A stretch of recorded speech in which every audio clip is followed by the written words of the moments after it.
یاد رکھو تمہارا صبر ہی اللہ سے کن کہلواتا ہے۔ تہجد کی ایک دعا ساری زندگی بدل دیتی ہے۔ کامیاب زندگی، انتظار، صبر اور اللہ کی ذات پر یقین۔ لوٹ جاؤ اپنے رب کی طرف اور کہو میں بھٹک گیا تھا۔ دنیا کے سارے سکون ایک طرف، فجر کی نماز کے بعد والا سکون ایک طرف۔ اللہ کی عطاؤں پر الحمدللہ اور اپنی خطاؤں پر استغفر اللہ کہنا اللہ تعالیٰ کو بہت پسند ہے۔ یقین کرو، نماز پڑھنے لگ جاؤ، اللہ تمہاری ساری مشکلیں حل کر دے گا۔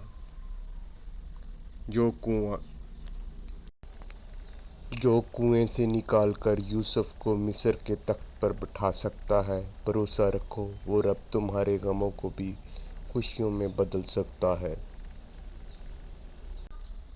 اور اللہ سن لیتا ہے ان کہی دعائیں بھی، پھر کیسے نہ سنے گا وہ دعائیں جو تم نے رو کر مانگی ہیں۔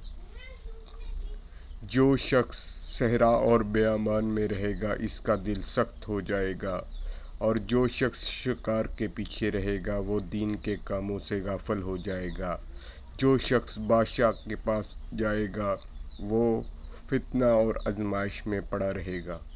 ضد سے حاصل کی ہوئی خواہش کبھی بھی خوشی نہیں دیتی۔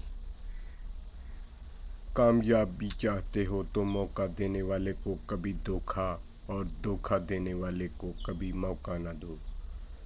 تعلقات اکثر قصور سے نہیں، ذہن کے فطور سے خراب ہوتے ہیں۔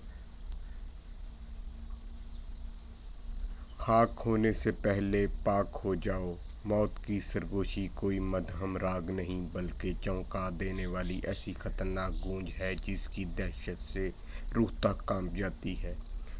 بات کردار کی ہوتی ہے ورنہ قد میں تو سایہ بھی انسان سے بڑا ہوتا ہے۔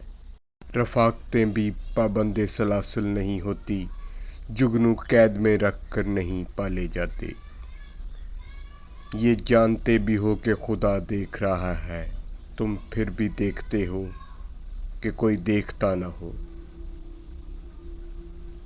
اللہ تعالیٰ اپنے خاص رحم و کرم سے آپ کی زندگی میں ایسی بہار لائے جو کبھی ختم نہ ہو۔